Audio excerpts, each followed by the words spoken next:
Happy holidays, and welcome to another reading of scary ghost stories for this Christmas season. Sit back and relax as you try to escape your family and all the good tidings and sweetness of the season. Story 1. Dark Christmas by Jeanette Winterson. We had borrowed the house from a friend. None of us seemed to know. Highfield House stood on an eminence overlooking the sea. It was a square Victorian gentleman's residence. The tower bay window looked down through the pines towards the shore. 6 stone steps led the visitor up to the double front window, where a Gothic bell pull released a loud, mournful clang into the distance of the house. Laurel lined the drive. The stable block was disused. The Wallen garden had been locked up in 1914 when the gardeners went to war. Only one had returned. It had been warned that the high brick wall enclosing the garden was unsafe. As I passed it slowly in the car, I saw a faded notice falling off the paint-peeled door: "Do not enter." I was the first to arrive. My friends were falling by train. I was to collect them next day, and then we would settle down to Christmas. I had driven from Bristol, and I was tired. There was a Christmas tree roped to the top of my 4x4 and a truck load of provisions. We were not near any town, but the housekeeper had left stacked wood to build a fire, and I had brought a shepherd's pie and a bottle of Rioja for my first night. The kitchen was cheerful enough once I had got to the fire, going to the radio playing while I unpacked our festive supplies. I checked my phone, no signal. Still, I knew the time of the train tomorrow, and it was a relief to feel that the world had gone away. I put my food on the oven to heat up, pouring a glass of wine, and went upstairs to find myself a bedroom. The first landing had 3 bedrooms leading off it. Each had a moth-eaten rug, a metal bed, and a mahogany chest of drawers.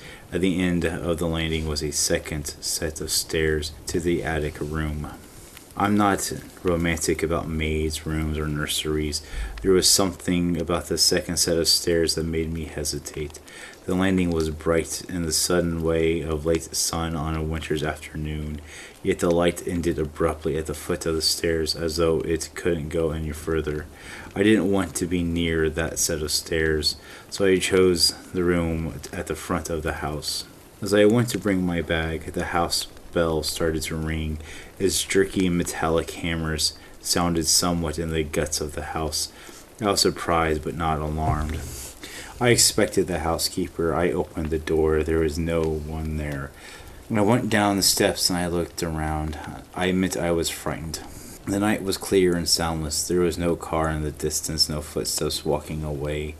Determined to conquer my fear, I walked around a little, then turned back to the house. I saw it. The bell wire ran along the side of the house under a sheltering gutter. Perhaps 30 or 40 bats were dangling upside down on the vibrating wire. The same number swooped and swerved in a dark mass. Obvious their movement on the wire had set off the bell. I like bats. Clever bats. Good. Now supper. I ate. I drank. I wonder why love is so hard and life is so short. I went to bed. The room was warm now. I was ready to sleep. The sound of the sea ebbed and flowed of my dreams. I woke from the dead sleep and dead darkness to hear what can I hear? It sounded like a ball bearing or a marble rolling on the bare floor above my head. It rolled hard on hard, then hit the wall. Then it rolled again in the other direction.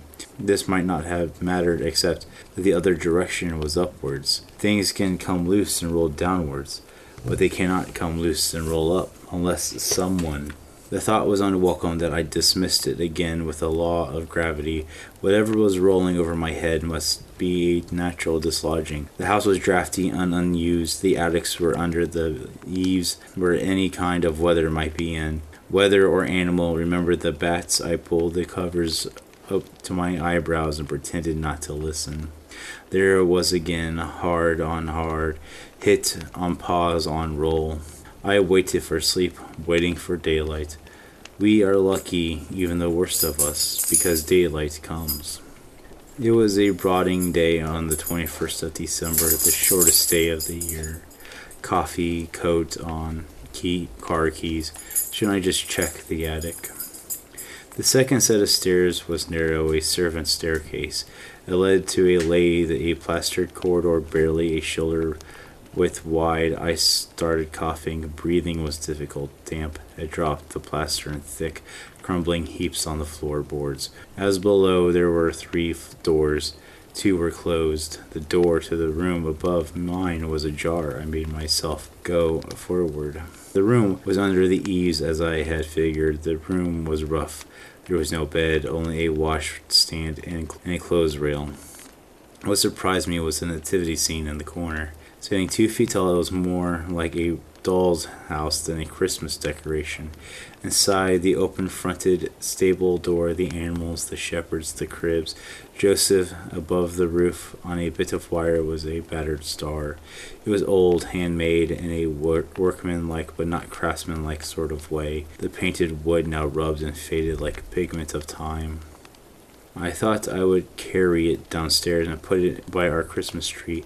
It must have been made for the child when they were children here. I stuffed my pockets with figures and animals and left quickly, leaving the door open. I had to set off for the station. Stephanie and Susie could help me with the rest later. As soon as I was out of the house, my lungs felt clear again. It must be the plaster dust. The drive to the station was along the coastal road, lonely, unyielding. The road turned in a series of blind bends and tight corners. I met no one. I saw no one. Gulls circled over the sea. The station itself was a simple shelter on a long single track. There was no information board. I checked my phone. No signal. At last the train appeared distantly on the track. I was excited. Memories of visiting my father as a child when he was stationed at his RAF base gave me a rush of pleasure whenever I traveled by train or come to meet one. The train slowed and halted. The guard stood down for a moment. I watched the doors. It wasn't a big train, this branch line train, but none of the doors opened. I waved to the guards who came over. I'm meeting my friends. He shook his head. Train's empty. Next stop is end of the line. I was confused. Had they got off the earlier stop? I described them. The guard shook his head again. I know strangers. They would have boarded at Carlet, asking me where to get off. Always do. Is there another train before tomorrow? One day, and that's your lot, and more than anyone needs in a place like this. Where are you staying? I fell in house. Do you know it? Oh, yeah, we all know it. He looked as if he were about to say something else. Instead, he blew his whistle. The empty train pulled away, leaving me staring down the long track, watching the red light like a warning. I need to get signal on my phone. I drove on past the station, following the steep hill, hoping some height would connect me to the rest of the world. At the top of the hill, I stopped the car and got out, pulling up the collar of my shirt. The first snow hit my face with insect insistence, sharp and spiteful like little bites. I looked across the widening bay. That must be a high-fallen house. But what's that? 2 figures walking on the beach. Is it Steffi and Susie? Had they driven here after all? Then, as I strained my eyes against the deceit of distance, I realized that the second figure was much smaller than the first. They were walking purposely towards the house. When I arrived back, it was nearly dark.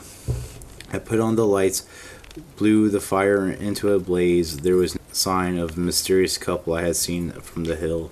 Perhaps it had been the housekeeper and her daughter. To make sure that everything was all right, I had the telephone numbers of Miss Wormwood, but without signal I could not call her. The snow was thickening in a windy swirls. Relax, have a whiskey. I leaned on the kitchen table, ranged with my whiskey in my hand. The wooden figures I had brought down from the attic were laying on the kitchen table. I should go up and get the stable. I didn't want to. I bounded up the first step of the stairs, using energy to force out the knees. At my bedroom, I put on the light. That felt better. The second set of stairs, in the shadow at the end of the long landing, I felt the constriction in my lungs again. Why am I holding onto the handrail like an old man? I could see that the only light to the attic was the top of the stairs. I found the round, brown, backlit switch. I flicked down the nipple. A single bulb lit up reluctantly. The room was straight ahead. The door was closed. Hadn't I left it open? I turned the handle and stood in the doorway, the room dimly lit by the lights from the stairs. Washstand, nativity, clothes rail. On the clothes rail was a child's dress. I hadn't noticed that before. I suppose I had been in a hurry. Pushing aside my misgivings, I went in purposefully and bent down to pick up the wooden nativity. It was heavy, and I had just got it secured in my arms when the light on the landing went out. Hello, who's there? There's someone breathing like they can barely breathe, not faint, struggling for breath. I mustn't turn around, because whoever or whatever it is behind me. I stood still for a minute, steadying my nerves, and I shuffled towards the edge of the light, coming up from downstairs. At the doorway I heard a step behind me. I lost my balance and put out my hand to steady myself. My hand gripped something wet. The clothes rail. It must be the dress. My heart was overbeating. Don't panic. Bakelite, bad wiring, strange house, darkness, aloneness. You are not alone, are you? Back in the kitchen with the whiskey, radio full, and pasta boiling, I remember the dress. It was for a girl, and it was hand-knitted. The wool was smelly and sopping. I washed it out, and I left it hanging over the sink to drip. I guessed there must be a hole in the roof, and the dress had been soaking up the rain for a long time. I ate my supper, tried to read, told myself it had been nothing at all. It was only 8 p.m. I didn't want to go to bed, though the snow outside was like a quilt. I decided to arrange the nativity: donkey, sheep, camels, wise men, shepherds, star, Joseph. The crib was there, but it was empty. There was no Christ child, there was no Mary. Had I dropped them in the dark room, I couldn't hear anything fall, and those wood figures were 6 inches tall. Joseph was wearing a woolen tunic with his legs had painted puttees. I pulled off the tunic. Underneath, wooden Joseph wore a painted uniform, First World War. Then I turned him around and saw there was a gash in his back like a stab wound. My phone beeped. I dropped Joseph, grabbed the phone. It was a text message from Susie. Trying to call you. Leave tomorrow. I pressed call. Nothing. I tried to send a text. Nothing. But what did it matter? Suddenly I felt relief and calm. They had been delayed, that was all. Tomorrow they would be here. I sat down again with a nativity. Perhaps the missing figures were inside. I put it in my hand. My fingers crossed around the metal object. It was a small iron key with a hooped top. Maybe it was the key to the attic door. Outside, snow had fallen, snow on snow. The sky had cleared. The moon sped above the sea.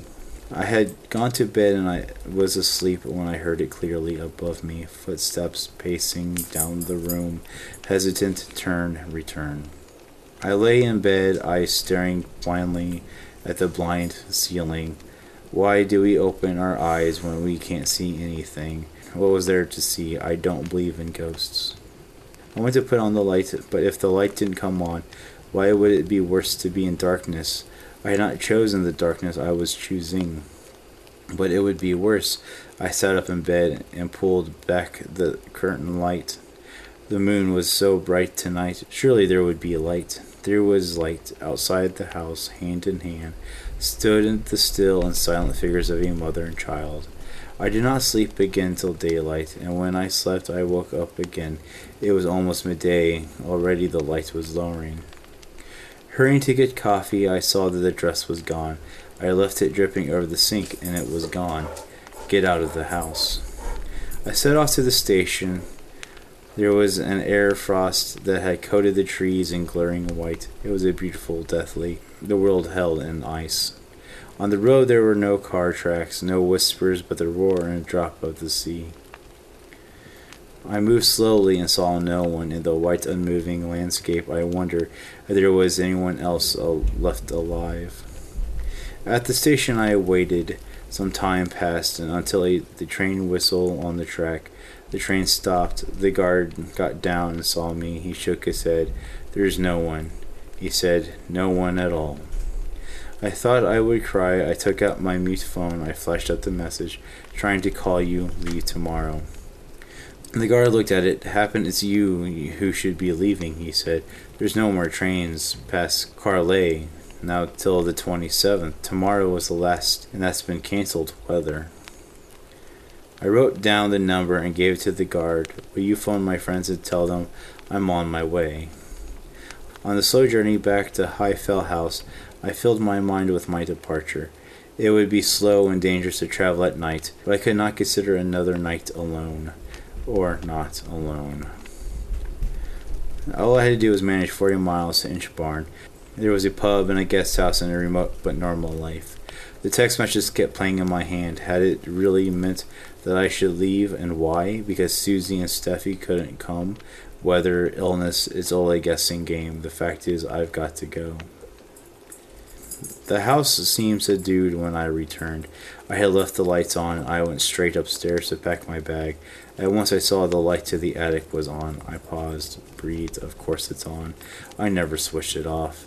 That proves a wiring fault. I must tell the housekeeper. My bag packed, I threw the food into the box and put everything back in the car. I had the whiskey in the front, a blanket I stole from the bed, and I made a hot water bottle just in case. It was only 5 o'clock. At worst, I'll be in Inchbarn by 9 p.m. I got to the car and turned the key. The radio came on for a second, died as the ignition clicked and clicked. I knew the battery was flat. 2 hours ago at the station, the car had started the first time, even if I had left the lights on. But I hadn't left the lights on. A cold panic hit me. I took a swig of whiskey. I couldn't sleep in the car all night. I would die. I don't want to die. Back in the house, I wondered what I was going to do all night. I must not fall asleep. I had noticed some old books and volumes when I had explored downstairs yesterday, assorted dusty adventure stories and tales of empire. As I sorted through them, I came across a faded velvet photograph album. In the cold, deserted sitting room, I began to discover the past. High Fallen House, 1910. The women in long skirts with meticulous waists, the men in shooting tweeds.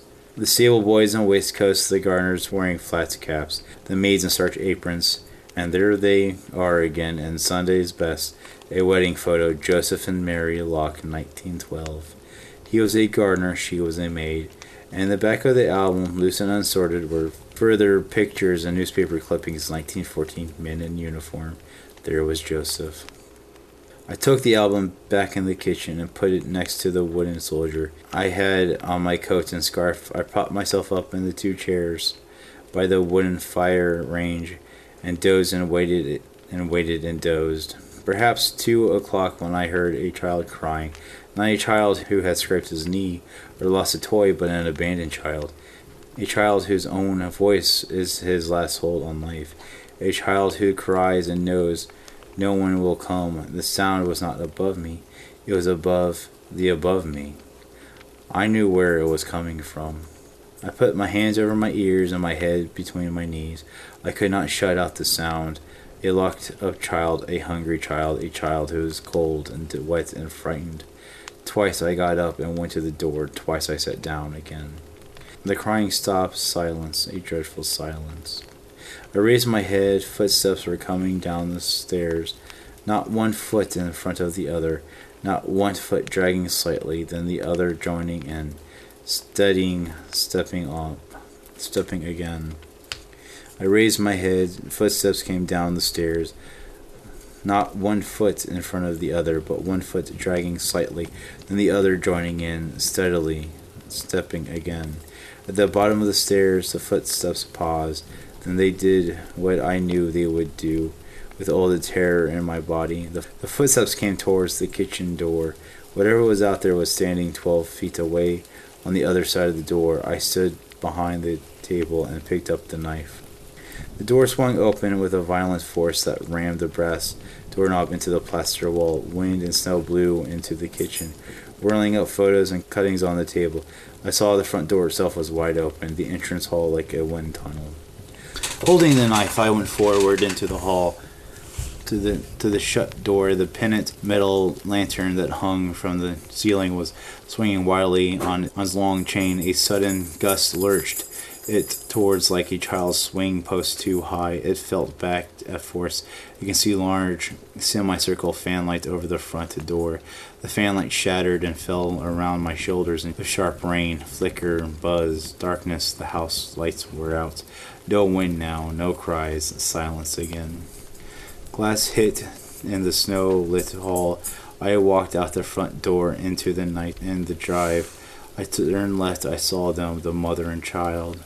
The child was wearing the woolen dress. She had no shoes. She held up her arms pitiless to her mother, who stood like stone. I ran forward. I grabbed the child in my arms. There was no child. I had fallen face down in the snow. Help me, that's not my voice. I'm on my feet again. The mother is ahead of me. I follow her. She's going towards the walled garden. She seemed to pass through the door, leaving me on the other side. Do not enter. Tried the rusted hoop handle. It broke off, taking the piece of wood with it. I kicked the door open. It fell off its hinges. The ruined and abandoned garden lay before me. The walled garden of 1 acre used to feed 20 people. That was a long time ago. There were footprints in the snow. I followed them.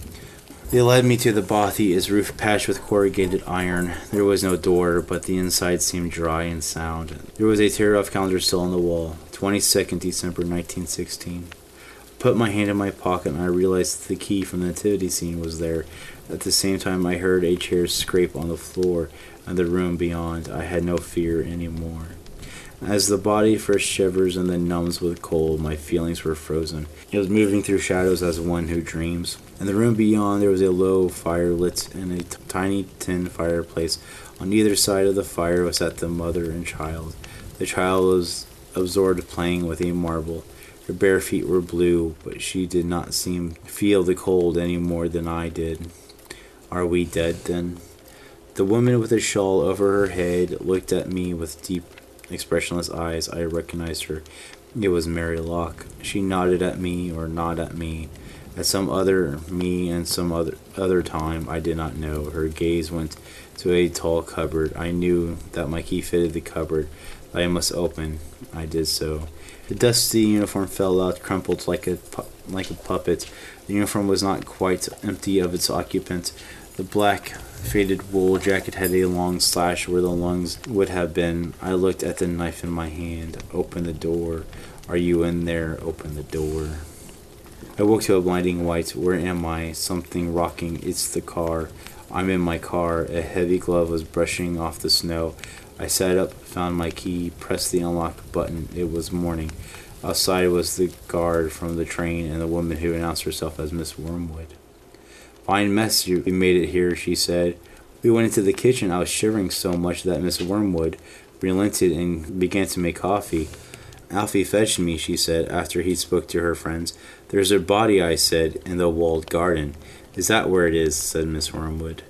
At Christmas 1914, Joseph Locke had gone to war. Before he left for Flanders, he had made a nativity scene for his little girl. When he came back in 1916, he had been gassed. They heard him climbing the stairs, grasping for breath through froth-corrupt lungs. His mind had gone, they said. At night in the attics, where he slept with his wife and child, he leaned vacantly against the wall, rolling the child's marbles up and down and up, pacing, pacing, pacing. One night, just before Christmas, he strangled his wife and daughter. He left them for dead in the bed and went out. But his wife was not dead. One night before he strangled his wife and daughter, he left them for dead in the bed and went out. But his wife was not dead. She followed him. In the morning they found her sitting by the nativity, her dress dark with blood, his fingerprints livid at her throat. She was singing a lullaby and pushing the point of the knife into the back of the wood figure. Joseph was never found. Are you going to call the police? I said. What for? Said Miss Wormwood. Let the dead bury the dead. Alfie the guard went out to see my car. It starts the first time. The exhaust blew in the white air. I left them clean up and was about to set off when I remembered I had left my radio in the kitchen. I went back inside. The kitchen was empty. I could hear the two of them up in the attic. I picked up the radio. Nativity was on the table as I had left, but wasn't as I left it. Joseph was there, and the animals were there, and the worn-out star, and in the center of the crib, next to the crib, were the wood figures of a mother and child. Story 2. The Kit Bag by Algernon Blackwood, from the Pall Mall magazine, December 1908. When the words "not guilty" sounded through the crowded courtroom that dark December afternoon, Arthur Wilbraham, the great criminal, K.C., leader of the triumphant defense, was represented by his junior. But Johnson, his private secretary, carried the verdict across to his chambers like lightning. "It's what I expected, I think," said the barrister without emotion. "And personally, I am glad the case is over." There was no particular sign of pleasure that his defense of John Turk, the murderer, on a plea of insanity, had been successful. For no doubt he felt, as everyone who had watched the case felt, that no man had ever better deserved the gallows. "I'm glad, too," said Johnson. He had sat in the court for 10 days, watching the face of the man who had carried out with callous detail one of the most brutal, cold-blooded murders of recent years. B. Counsel glanced up at his secretary. They were more than employer and employee. For family and other reasons, they were friends. "Ah, I remember, yes," he said with a kind smile, "and you want to get away for Christmas. You're going to skate and ski in the Alps, aren't you? If I was your age, I would come with you." Johnson laughed shortly. He was a young man of 26, with a delicate face like a girl's. "I can catch the morning boat now," he said, "but that's not the reason I'm glad the trial is over. I'm glad it's over because I've seen the last of that man's dreadful face. It positively haunted me. Bat white skin with black hair brushed low over the forehead is a thing I shall never forget. The description of the way the dismembered body was crammed and packed with lime into the—" "Don't dwell on it, my dear fellow," interrupted the other, looking at him curiously out of his keen eyes. "Don't think about it. Such pictures have a trick of coming back when one least wants it." He paused a moment. "Now go," he added presently, "and enjoy your holiday. I shall want all your energy for my parliamentary work when you get back. And don't break your neck skiing." Johnson shook his hands and took his leave. At the door he turned suddenly. "I know there was something I wanted to ask you," he said. "Would you mind lending me one of your kit bags? It's too late to get one tonight, and I leave in the morning before the shops are open." "Of course, I'll send Henry over with it to your rooms. You shall have it the moment I get home." "I promise to take great care of it," said Johnson gratefully, delighted to think within 30 hours be nearing the brilliant sunshine of the high Alps in winter. He thought of that criminal court was like an evil dream in his mind. He dined at his club and went on to Bloomsbury, where he occupied the top floor in one of those old gaunt houses in which the rooms were large and lofty. The floor below his own was vacant and unfurnished, and below that were other lodgers whom he did not know. It was cheerless, and he looked forward heartedly to a change. The night was even more cheerless. It was miserable, and few people were about. A cold, sleeted rain was driving down the streets before the keenest east wind he had felt. It howled dismally among the big, gloomy houses of the great squares, and when he reached his room he heard it whistling and shouting over the world of black roofs beyond his windows. In the hall he met his landlady, shading the candle from draughts with her thin hand. "This came by a man from Mr. Wilbraham's, sir." She pointed to what was evidently the kit bag, and Johnson thanked her and took it upstairs with him. "I shall be going abroad in the morning for 10 days, Miss Monks," he said. "I'll leave an address for letters." "I hope you'll have a very Merry Christmas, sir," she said in a raucous, wheezy voice that suggested spirits, "and better weather than this." "I hope so too," replied her lodger, shuddering a little as the wind went roaring down the street outside. When he got upstairs he heard the sleet following against the window panes. He put his kettle to make a cup of hot coffee and set about putting a few things in order for his absence. Now I must pack, such as my packing is, he laughed at himself, and set to work at once. He liked the packing, for it brought the snow mountains so vividly before him, and made him forget the unpleasant scenes of the past 10 days. Besides, it was not elaborate in nature. His friend had lent him the very thing, a stout canvas kit bag, sectioned with holes around the neck, with brass bar and padlock. It was a bit shapeless, true, but not much to look at. But its capacity was unlimited. There was no need to pack carefully. He shoved in his waterproof coat, his fur cap and gloves, his skates and climbing boots, his sweaters, snow boots and ear caps, and then on the top of those he piled his woolen shirts and underwear, his thick socks, puttees, and knickerbockers. The dress suit came next, and in case the hotel people dressed for dinner, and then thinking of the best way to pack his white shirts, he paused a moment to reflect. That's the worst of these kit bags, he amused vaguely, standing in the center of the sitting room where he had come to fetch some string. It was about 10 o'clock. A furious gust of wind rattled the windows as though to hurry him up, and he thought with pity of the poor Londoners whose Christmas were spent in such a climate, whilst he was skiing over snowy slopes and bright sunshine and dancing in the evening with rosy-cheeked girls. Ah! That reminded him he must put in his dancing pumps and evening socks. He crossed over from his sitting room to the cupboard on the landing where he kept his linen. And as he did so, he heard someone coming softly up the stairs. He stood still a moment on the landing to listen. It was Miss Monk's steps, he thought. She must be coming up with the last post. And then the steps ceased suddenly, and he heard no more.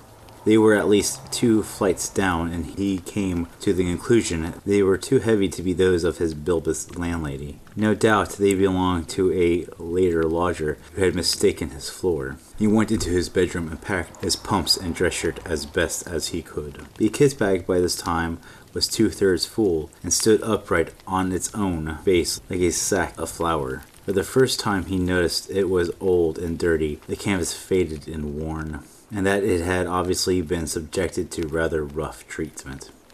It was not a very nice bag to have sent him, certainly not a new one, or one that his chief valued. He gave the matter a passing thought and went on to his packing.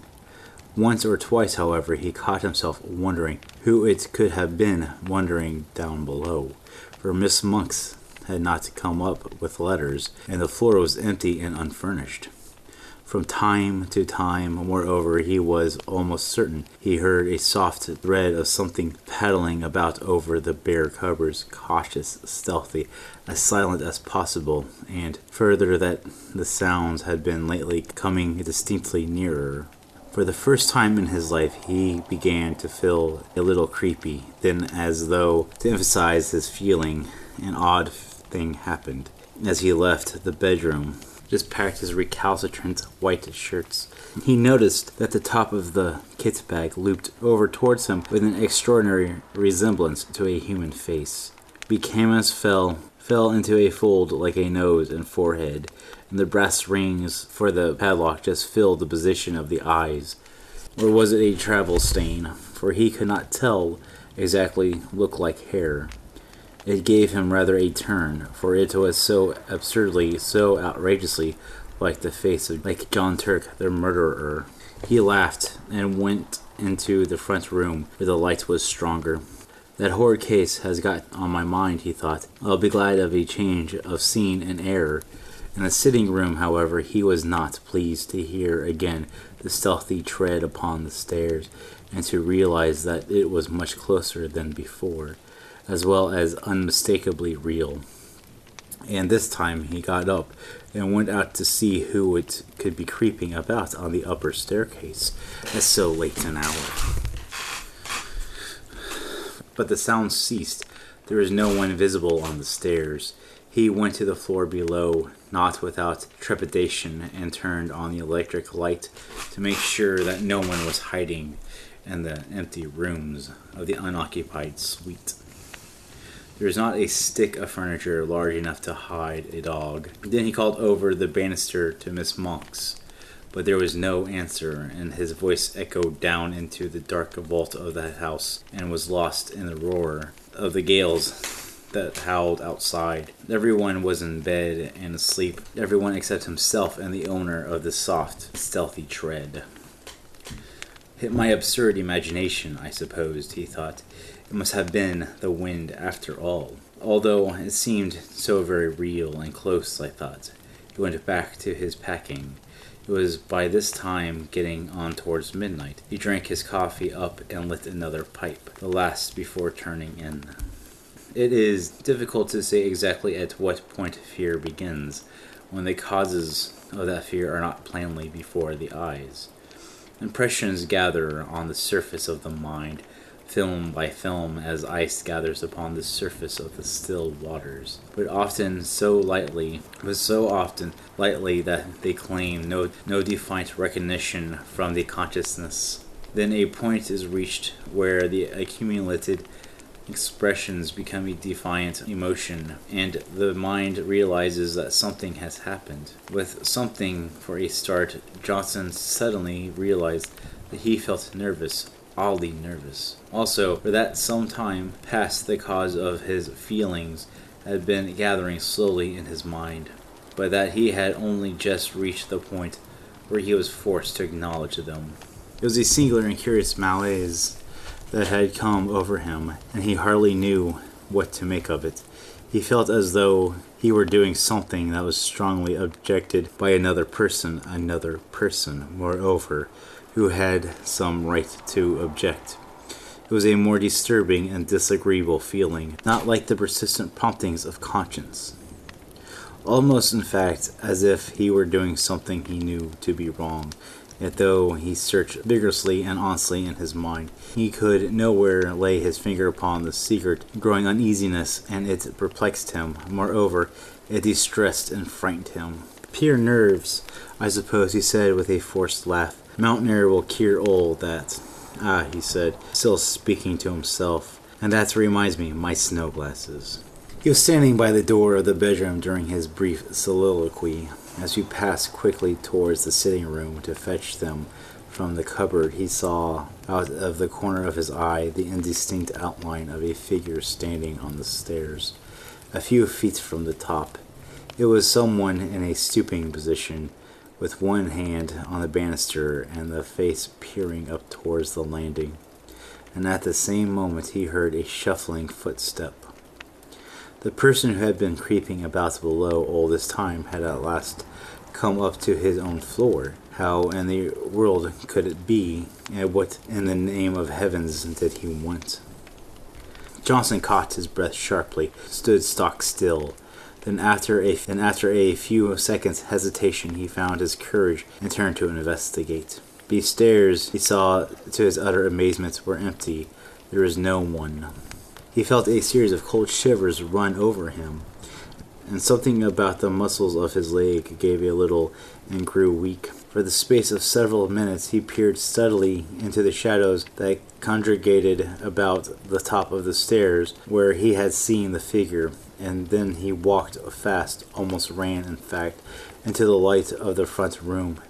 But hardly had he passed inside the doorway when he heard something come up the stairs behind him with a quick bound and go swiftly into his bedroom. It was a heavy, but at the first time a stealthy footstep, the tread of somebody who did not wish to be seen. And it was at this precise moment that the nervousness he had hitherto experienced leaped the boundary line and entered the state of fear, almost of acute, unreasoning fear. Before it turned into terror, there was a further boundary to cross, and beyond that laid again the region of pure horror. Johnson's position was an unviable one. By Jove, that was somebody on the stairs. Then he muttered, his flesh crawling all over. And whoever it was now gone into my bedroom. His delicate, pale face turned absolutely white, and for some minutes he hardly knew what to think or do. Then he realized intuitively that delay only set a premiere upon fear, and he crossed the landing boldly and went straight into the other room, where a few seconds later the steps had disappeared. "Who's there? Is that you, Miss Monk?" he called out as he went, and heard the first half of his words echo down the empty stairs, while the second half fell dead against the curtains in a room that apparently held no other human figure than his own. "Who's there?" he called again in a voice unnecessarily loud, and that only just held firm. "What do you want here?" And the curtain swayed very slightly, and as he saw it, his heart felt as if it almost missed a beat. Yet he dashed forward and drew them aside with a rush. A window streaming with rain was all that met his gaze. He continued his search, but in vain. The cupboards held nothing but rows of clothes hanging motionless, and under the bed there was no sign of anyone hiding. He stepped backwards in the middle of the room. As he did so, something all but tripped him up. Turning with a sudden spring of alarm, he saw the kit bag. "Odd," he thought, "that's not where I left it." A few moments before, it had surely been on his right between the bed and the bath. He did not remember having moved it. It was very curious. What in the world was the matter with everything? Were all his senses gone queer?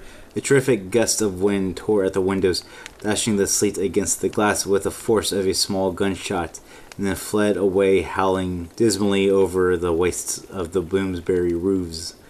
A sudden vision of the Channel next day rose in his mind and recalled him sharply to realities. "There's no one here at any rate, that's quite clear," he exclaimed aloud. Yet at the time he uttered them he knew perfectly well that his words were not true, and he did not believe them himself. He felt exactly as though someone was hiding close behind him, watching all his movements, trying to hinder his packing in some way. "And two of my senses," he added, keeping up the pretense, "have been playing me the most absurd tricks. The steps I heard and the figure I saw were both entirely imaginary." He went back to the front room, poked the fire into a blaze before to think. What impressed him more than anything else was the fact that the kit bag was no longer where he had left it. It had been dragged nearer to the door. What happened afterwards that night happened, of course, to a man already excited by fear, and was perceived by a mind that had not the full and proper control. Therefore, of the senses, outwardly Johnson remained calm and master of himself to the end, pretending to do the very last that everything he witnessed had a natural explanation, or was merely delusion of his tired nerves. But inwardly, in his very heart, he knew all along that someone had been hiding downstairs in the empty suite when he came in, and that this person had watched his opportunity and then stealthily made his way up into the bedroom, and that all he saw and heard afterwards, from the moving of the kit bag to the other things the story has to tell, were caused directly by the presence of this invisible person. And it was here, just when the most desired to keep his mind and thoughts controlled, that the vivid pictures received day after day upon the mental plates exposing in the courthouse of the Old Bailey came strongly to light and developed themselves in the dark room of his inner vision. Unpleasant, haunting memories have a way of coming to life again just when the mind least desires them. In the silent watches of the night, on the sleepless pillow during the lonely hours spent by sick and dying beds, so now, in the same way, Johnson saw nothing but the dreadful face of John Turk, the murderer, lowering to him from every corner of his mental field of vision, the white skin, the evil eyes, and the fringe of black hair over the forehead. All of the pictures of those 10 days in court crowded back into his mind, unbidden and very vivid. "This is all rubbish and nerves," he exclaimed at length, springing with sudden energy from his chair. "I shall finish my packing and go to bed. I'm overwrought and overtired. No doubt at this rate I shall hear steps and things all night." But his face was deadly white all the same. He snatched up his field glasses and walked across the bedroom, humming a music hall song as he went, a trifle too loud to be natural. And the instant he crossed the threshold he stood within the room, something turned cold about his heart, and he felt that every hair on his head stood up. The kit bag lay close in front of him, several feet nearer to the door than he had left it, and just over its crumpled top he saw a head and face slowly sinking down out of sight as though someone were crouching behind it to hide. And at that same moment a sound like a long-drawn sigh was distinctly audible in the very still air around him between the gusts of the storm outside.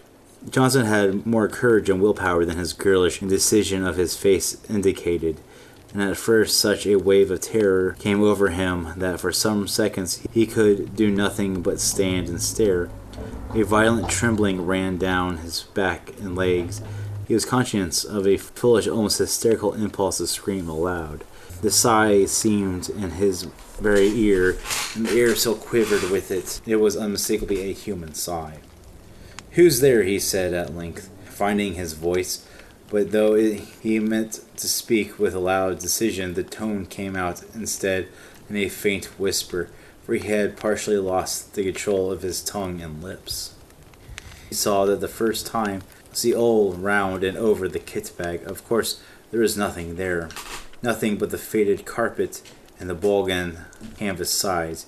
He put his hands and threw open the mouth of the sack where it had fallen over, being only 3 parts full, and then he saw for the first time inside, some 6 inches from the top, there ran a broad smear of dull crimson. It was an old and faded blood stain. He uttered a scream and threw back his hands as if they had been burnt. At the same moment, the kit bag gave a faint but unmistakable lurch forward towards the door. Johnson collapsed backwards, searching with his hands over the support of something solid, and the door, being further behind him than he realized, received his weight just in time to prevent his falling, and shut it with a resounding bang. At the same moment, the swinging of his left arm accidentally touched the electric switch, and the light in the room went out. It was an awkward and disagreeable predicament, and if Johnson had not been possessed of real pluck, he might have done all manner of foolish things. As if it was, however, he pulled himself together and groped furiously for the little brass knob to turn the light on again. But the rapid closing of the door had set the coat hanging on it a-swinging, and his fingers became entangled in the confusion of sleeves and pockets, so that it was more moments before he found the switch. And in those few moments of bewilderment and terror, 2 things happened that sent him beyond recall over the boundary into the region of genuine horror. He distantly heard the kit bag shuffle heavily across the floor in jerks, and close in front of his face sounded once again the sigh of a human being. His anguished efforts to find the brass buttons on the wall, he nearly scraped the nails from his fingers. Even then, in those frenzied moments of alarm, so swift and alert are the impressions of a mind keyed up by a vivid emotion, he had time to realize that he had dreaded the return of the light, and that it might be better for him to stay hidden in the merciful screen of darkness. It was not the impulse of a moment, however, and before he had time to act upon it, he had yielded automatically to the original desire, and the room was flooded again with light. But the second instinct had been right. It would have been better for him to have stayed in the shelter of the kind darkness, for there, close before him, bending over the half-packed kit bag, clear as life in the merciless glare of the electronic light, stood the figure of John Turk, the murderer. Not 3 feet from him the man stood, the fringe of black hair marked plainly against the pallor of his forehead, the whole horrible presentiment of the scoundrel as vivid as he had seen him day after day in the Old Bailey, when he stood there in the dock, cynical and callous, under the very shadow of the gallows. In a flash, Johnson realized that it had all meant the dirty and much-used bag, the smear of crimson within the top, the dreadful stretched condition of the bulging sides. He remembered how the victim's body had been stuffed into a canvas bag for burial, the ghastly dismembered fragments forced with lime into this very bag, and the bag itself produced as evidence. It all came back to him as clearly as day.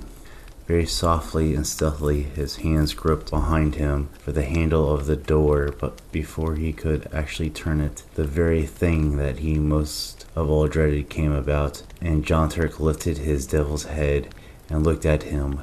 At the same moment, that heavy sigh passed through the air of the room, formulated somehow into words. "It's my bag, and I want it." Johnson just remembered clawing the door open and then falling into a heap upon the floor of the landing as he tried frantically to make his way into the front room. He remained unconscious for a long time, and it was still dark when he opened his eyes and realized that he was laying stiff and bruised on the mind, and he promptly fainted again. When he woke the second time, the wintry dawn was just beginning to peep in at the window, painting the stairs a cheerless, dismal gray, and he managed to crawl into the front room and covered himself with a greatcoat in the armchair, where at length he fell asleep. A great clamor woke him. He recognized Miss Monk's voice, loud and voluble. "Wait, you ain't been to bed, sir? Are you ill? Has anything appeared? And there's a urgent gentleman to see you, though it ain't 7 o'clock yet." "Who is it?" he stammered. "And all right, thanks. Fell asleep in my chair, I suppose." "Someone from Mr. Wilbram's," he said. "He ought to see you quickly before you go abroad, and I told him—" "Show him up, please, and at once," said Johnson, whose head was whirling and his mind was still full of dreadful visions. Mr. Wilbram's man came in with many apologies and explained briefly and quickly that an absurd mistake had been made and that the wrong kit bag had been sent over the night before. Henry somehow got hold of the one that came over from the courtroom, and Mr. Wilbram only discovered it when he saw his own laying in his room, and asked why it had not gone to you. The man said, "Oh," said Johnson stupidly, "and he must have brought you the one from the murder case instead, sir, I'm afraid." The man continued without the ghost of an expression of his face. "The one John Turk packed the dead both in.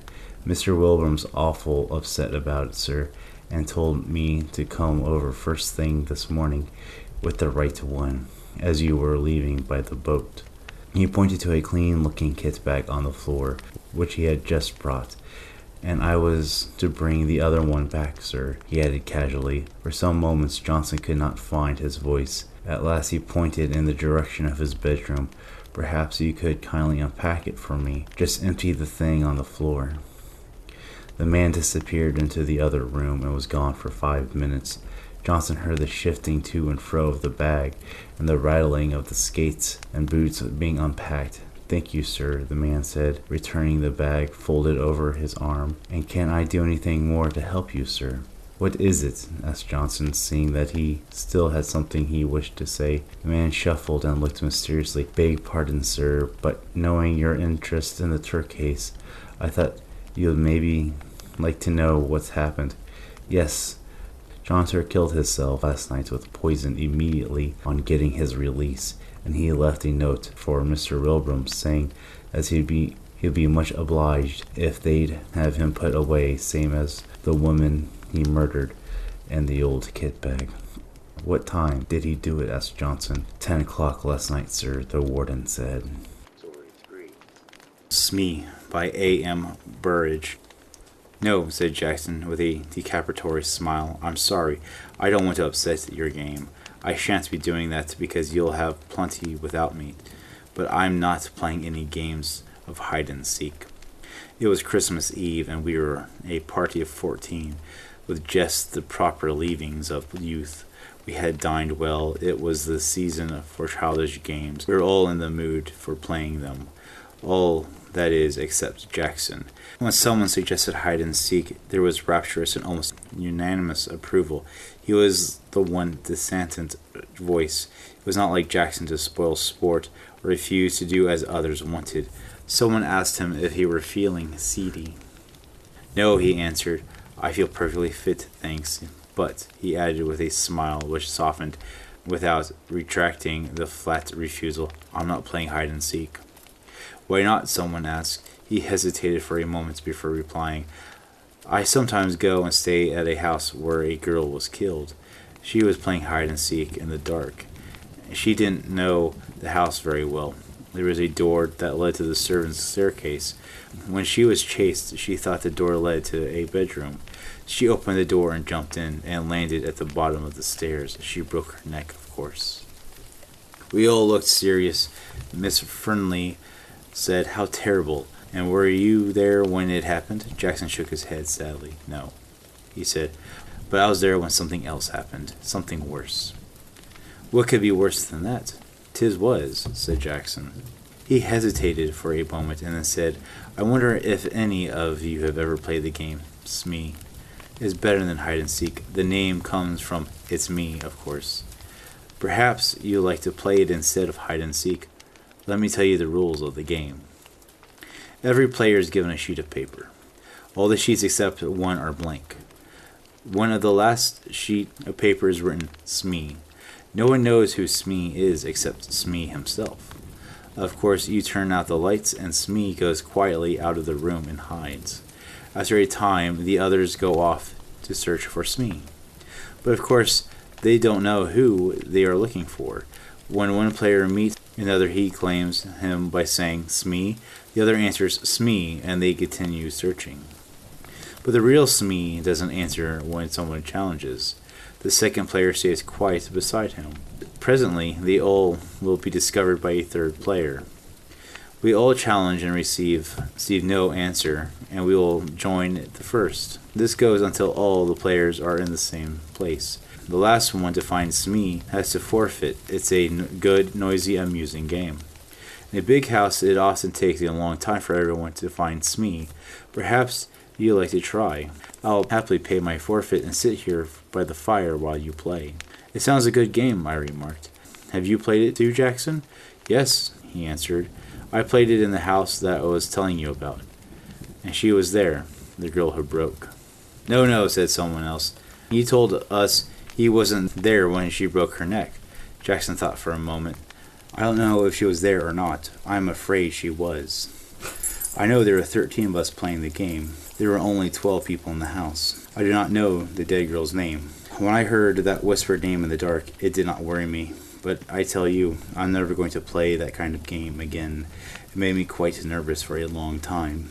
I prefer to pay my forfeit at once. We all stared at him. His words did not make sense at all. Tom Vance was the kindest man in the world. He smiled at us all. This sounds like an interesting story, he said. Come on, Jackson, you can tell it to us instead of paying a forfeit. Very well, said Jackson, and here's the story. Have you ever met the Sangstons? They're cousins of mine. They live in Surrey. 5 years ago, they invited me to go and spend Christmas with them. It was an old house with lots of unnecessary passages and staircases. A stranger could get lost in it quite easily. Well, I went down there for Christmas. Violet Sangston promised me that I knew most of the other guests. Unfortunately, I couldn't get away from my job until Christmas Eve. The other guests have arrived there the previous day. I was the last to arrive, and I was only just in time for dinner. I said hello to everyone I knew, and Violet Sangston introduced me to the people I didn't know. Then it was time to go into dinner. This is perhaps why I didn't hear the name of a tall, dark-haired, handsome woman who I had never met before. Everyone was rather in a hurry, and I'm always bad at catching people's names. She looked cold and clever. She didn't look at all friendly, but she looked interesting, and I wonder who she was. I didn't ask, because I was sure that someone would speak to her by name during the meal. Unlucky, however, was a long way from her at the table.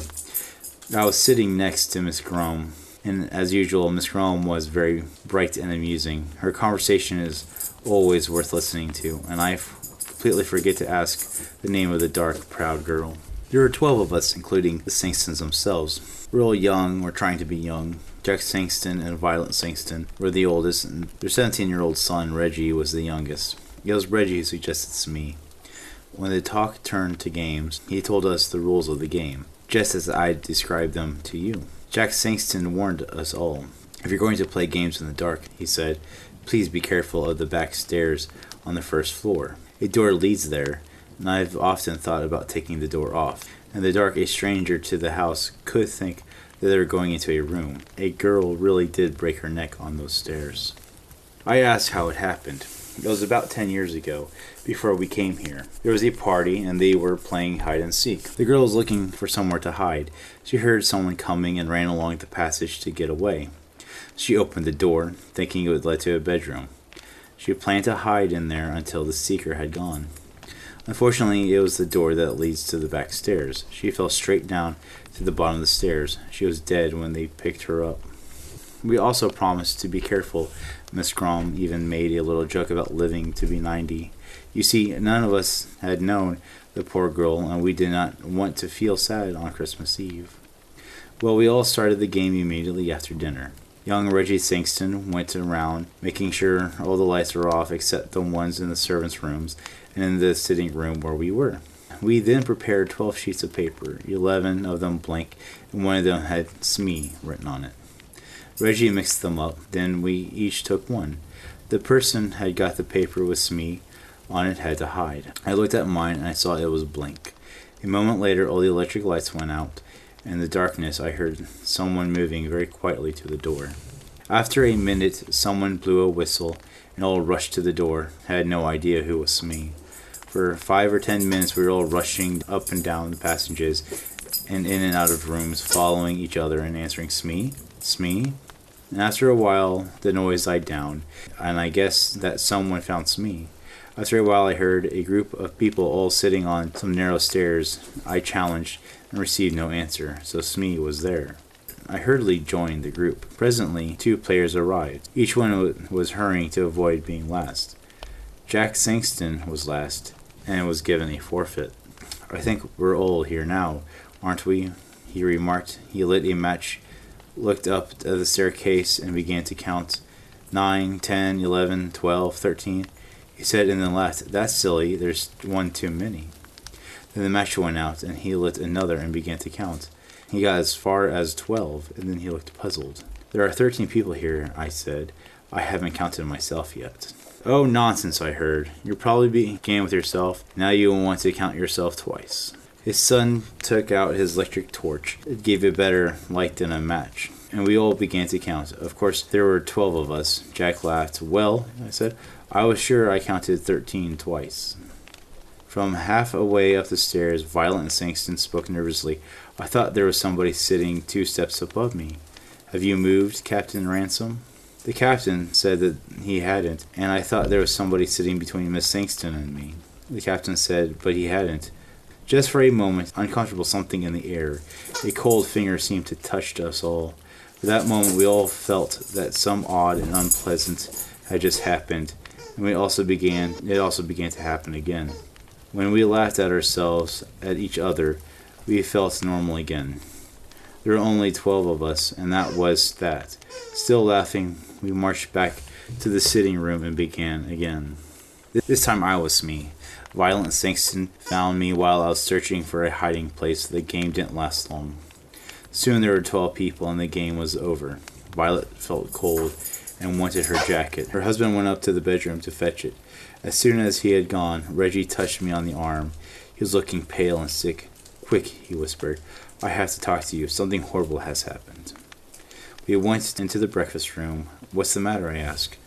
I don't know. You were Smee last time, weren't you? Well, of course I didn't know who Smee was. Well, Mother and the others ran to the west side of the house and found you. I went east. There's a deep clothes cupboard in my room, and it looked like a good hiding place. I thought that perhaps Smee might be there. I opened the door in the dark. I touched somebody's hand. Smee, I whispered. There was no answer. I thought I found Smee. Well, I don't understand it, but I suddenly had a strange cold feeling. I can't describe it, but I felt that something was wrong. So I turned on my electric torch, and there was nobody there. Now I'm sure I touched a hand, and nobody could get out of the cupboard because I was standing in the doorway. What do you think? You imagine that you touched a hand, I said. He gave a short laugh. I know you would say that. Of course I imagined it. That's the only explanation, isn't it? I agreed with him. I could see that he still felt shaken. Together we returned to the sitting room for another game of Smee. The others were all ready and waiting to start again. Perhaps it was my imagination, although I'm almost sure that it was not. But I had a feeling that nobody was really enjoying the game anymore. But everyone was too polite to mention it. All the same, I had the feeling that something was wrong. All the fun had gone out of the game. Something deep inside me was trying to warn me. Take care, it whispered. Take care. There was some unnatural, unhealthy influence at work in this house. Why did I have this feeling? Because Jack Sangston had counted 13 people instead of 12? Because his son imagined he had touched somebody's hand in an empty cupboard? I tried to laugh at myself, but it did not succeed. Well, he started again. Well, we all chased the unknown Smee. We were all as noisy as ever. But it seemed to me that most of us were just acting. We were no longer enjoying the game. At first, I stayed with the others, but for several minutes no Smee was found. I left the main group and started searching the first floor of the west side of the house. And there, while I was feeling my way along, I bumped into a pair of human knees. I put my hand and touched a soft, heavy curtain. Then I knew where I was. There were tall, deep windows with deep window seats at the end of the passage. The curtains reached to the ground. Someone was sitting in the corner of one of the windowed seats behind the curtain. Ah, I thought, I caught Smee. So I pulled the curtain to one side and touched a woman's arm. It was a dark, moonless night. I couldn't see the woman sitting in the corner of the window seat. Smee, I whispered. There was no answer. When Smee is challenged, he or she does not answer. So I sat down beside her to wait for the others. Then I whispered, "What's your name?" And out of the darkness beside me, the whisper came, "Brenda Ford." I did not know the name, but I guessed at once who she was. I knew every girl in the house by name except one, and that was a tall, pale, dark girl. So here she was, sitting beside me on the window seat, shut in between a heavy curtain and a window. I was beginning to enjoy the game. I wondered if she was enjoying it too. I whispered one or two rather ordinary questions to her and received no answer. Smee is a game of silence. It's a rule of the game that Smee and the other person or persons who have found Smee have to keep quiet. This, of course, makes it harder for the others to find them. But there was nobody else about. I wonder, therefore, why she insisted on silence. I spoke again and got no answer. I began to feel a little annoyed. Perhaps she was one of those cold, clever girls who have a poor opinion of all men, I thought. She doesn't like me, and she is using the rules of the game to excuse for not speaking. Well, if she doesn't like sitting here with me, I certainly don't want to sit with her. I turned away from her. I hope someone finds you soon, I thought. As I sat there, I realized that I disliked sitting beside these girls very much indeed. That was strange. The girl I had seen at dinner had seemed likable in a cold kind of way. I noticed her and wanted to know more about her. But now I feel rather uncomfortable beside her.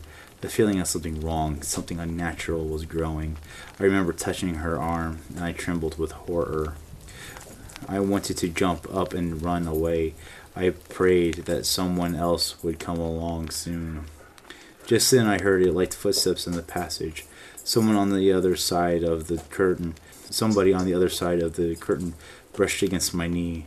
The curtain moved to one side, and the woman's hand touched my shoulder. "Smee?" whispered in a voice I recognized at once. It was Miss Gorman. Of course, she received no answer. She came and sat beside me. At once I felt very much better.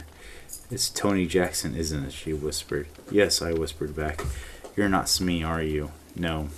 She's on my other side." She reached out across me. I heard her fingernails scratch a woman's silk dress. "Hello, Smee. How are you? Who are you? Oh, is it against the rules to talk? Never mind. Tony will break the rules, you know. Tony, this game is beginning to annoy me a bit.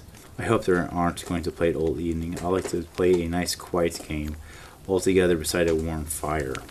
"Me too," I agreed. "Can't you suggest something to them?" "There's something unhealthy about this particular game. I'm sure I'm being very silly, but I don't get rid of the idea that we've got an extra player. Someone who ought not to be here at all." That was exactly how I felt, but I answered no. However, I felt very much better. Miss Gorman arrived and chased away my fears. We sat talking. "I wonder when the others will find us," said Miss Gorman.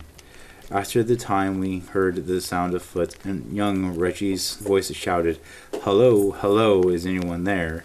Yes, I answered. Is Miss Gorman with you? Yes. What happened to you? You both got forfeits. We've all been waiting for you for hours. But you haven't found Smee yet, I complained. You haven't, you mean. I was Smee this time. But Smee is here with us, I cried. Yes, agreed Miss Gorman. The curtain was pulled back, and we sat looking into the eye of Reggie's electric torch.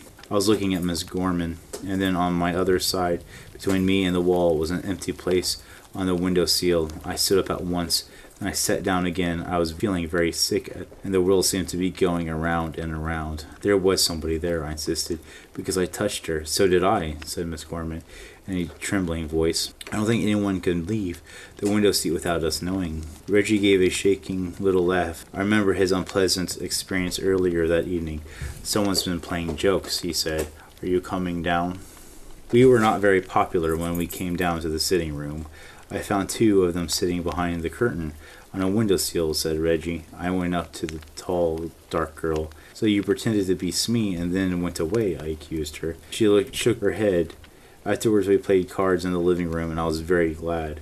Sometime later, Jack Sangston wanted to talk to me. I could see that he was rather cross with me, and soon he told me the reason. Tony, he said, I suppose you're in love with Miss Gorman. That's your business. But please do not make love in our house during a game. You kept everyone waiting. It was very rude of you, and I'm ashamed of you. But we were not alone, I protested. There's somebody else there, somebody who was pretending to be Smee. I believe it was a tall, dark girl, Miss Ford. She whispered her name to me, and of course she refused to admit it afterwards. Jack Sangston stared at me. Miss who? He breathed. Brenda Ford, she said. Jack put a hand on my shoulder. Look here, Tony. I don't mind a joke, but enough is enough. We don't want to worry the ladies. Brenda Ford is the name of the girl who broke her neck on the stairs. She was playing hide-and-seek here 10 years ago. Lost Hearts by M.R. James. Lost Hearts was first published in 1904, featured in M.R.J.'s Ghost Story of Antiquity. The ghost story tells the tale of an orphan boy about to turn 12, Stephen Elliott, who was sent to stay with Mr. Abney, the boy's cousin, at his remote estate in the country. He is an alchemist obsessed with his quest to acquire immortality. Young Stephen is soon haunted by mysterious apparitions. It was, as far as I can ascertain, in September of the year 1811 that a post-chaise drew up before the door of the Ashwarbury Hall in the heart of Lincolnshire. The little boy, who was the only passenger in the chaise, and who jumped out as soon as it stopped, looked about him with the keenest curiosity during the short interval that elapsed between the ringing of the bell and the opening of the hall door. He saw a tall, square, red brick house built in the reign of Anne. A stone pillar porch had been added in the purer classic style of 1790. The windows of the house were many, tall and narrow, with small panes and thick white woodwork. Pediments pierced with a round window crowned the front. There were wings to the right and left, connected by curious glazed galleries, supported by colonnades with the central block. These wings plainly contained the stables and offices of the house. Each was surmounted by an ornate cupola with a gilded vane. An evening light shone on the building, making the window panes glow like so many fires. Away from the hall in front stretched a flat park studded with oaks and fringed with ferns. Once stood out against the sky. The clock in the church tower, buried in trees on the edge of the park, only its golden weathered cock catching the sun of the sky, was striking 6, and the sound came gently beating down the wind. It was certainly a pleasant impression, though tinged with a sort of melancholy appropriate to an evening in early autumn, that was conveyed to the mind of the boy who was standing in the porch waiting for the door to open to him. The post-chaise had brought him from Warwickshire. Here, some 6 months ago, he had been left an orphan. But now, owing to the generous offer of his elder cousin, Mr. Abney, who had come to live in Ashwarbury, the offer was unexpected, because all who knew Mr. Abney looked upon him as somewhat austere recluse, into whose steady growing household the advent of a small boy forced a new and, it seemed, incongruous element. The truth is, very little is known about Mr. Abney's pursuits or temper. The professor of Greek at Cambridge had been heard to say that no one knew more of the religious beliefs of the late pagans did the owner of Ashbury. Certainly his library contained all then available books bearing on the mysteries, the Orphic poems, the worship of Mithras, and the Neoplatonists. In the marble-paved hall stood a fine group of Mithras slaying a bull, which had been imported from the Levant at a great expense to the owner. He had contributed a description of it to the Gentleman's Magazine, and he had written a remarkable series of articles in the Critical Museum on the superstitions of the Romans of the Lower Empire. He was looked upon, in fine, as a man wrapped up in his books, and it was a matter of great surprise among his neighbors that he should ever have heard of his orphan cousin Stephen Elliot, much more than he should have volunteered to make him an inmate at Ashbury Hall. Whatever may have been expected by his neighbors, it is certain that Mr. Abney, the tall, the thin, the austere, seemed inclined to give his young cousin a kindly reception. The moment the front door was open, he darted out of his study, rubbing his hands with delight.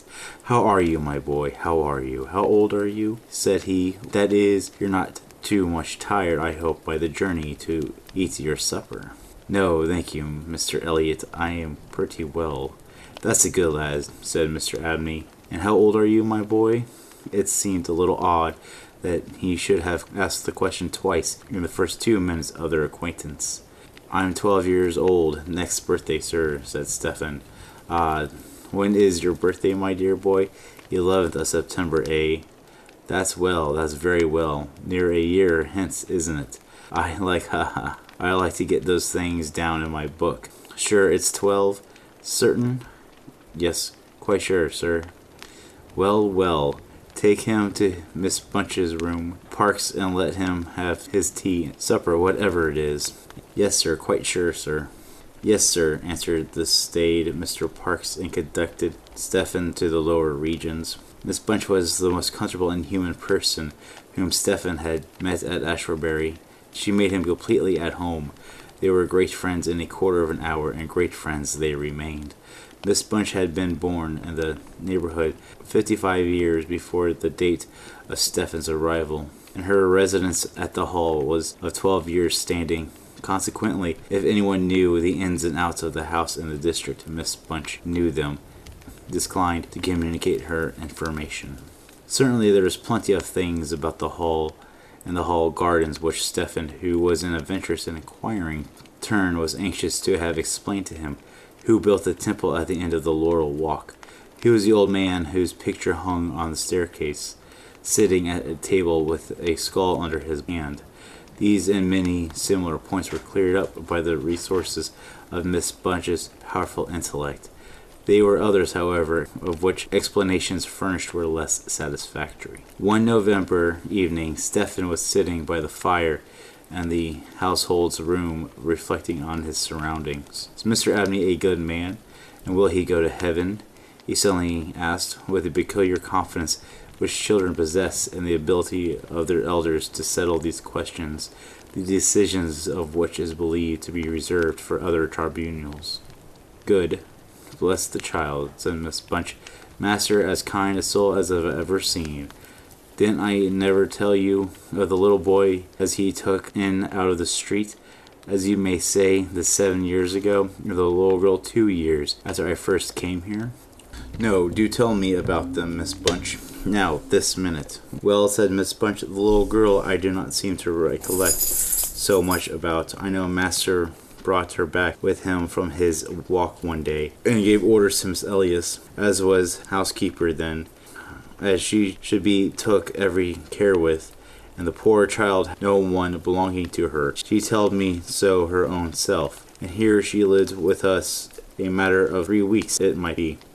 And then, whether she were thinking of a gypsy in her blood or what not, but one morning, out of her bed, afore any of us had opened an eye, and neither track nor yet trace of her have I set eyes on since. Master was wonderful put about, and had all the ponds dragged, but it's my belief she was had away by them gypsies, for there was singing around the house for as much as an hour that night she went. In parks, he declared, as he heard them call in the woods all that afternoon. Dear, dear, a hall child she was, so silent in her ways and all. I was wonderfully taken up with her, so domesticated she was, surprising. And what about the boy? Said Stephen. Ah, that poor boy, sighed Miss Bunch. He were a foreigner, Jeanette, he called himself, and he came a tweaking his hurdy-gurdy around the drive one winter day, and master ate him in that minute, and asked all about where he came from, and how old he was, and how he made his way, and where was his relatives, and all as kind as heart could wish. But it went the same way with him. Their unruly lot, them foreign nations, I do suppose, and he was off one fine morning, just the same as the girl. Why he went and what he done was our question, for as much as a year after he had never took his hurdy-gurdy, and there it lays on the shelf. The remainder of the evening was spent by Stephen in miscellaneous cross-examination of Miss Bunch, and efforts to extract a tune from the hurdy-gurdy. That night he had a curious dream.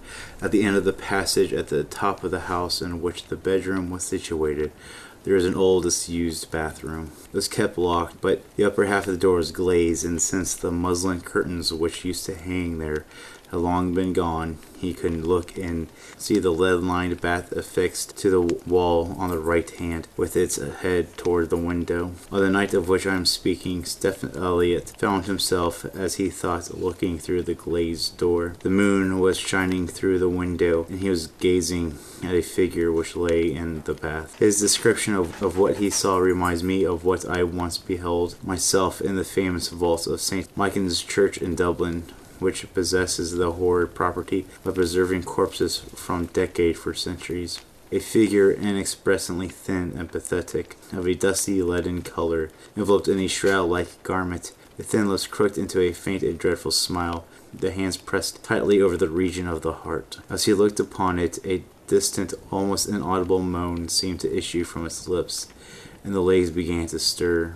The horror of the sight forced Stephen backwards. He woke to the fact he was indeed standing on the cold, broadened floor of the passage in the full light of the moon. With courage which I do not think can be common among boys of his age, he went to the door of the bathroom to assert if the figure of his dreams were really there. It was not, and he went back to bed.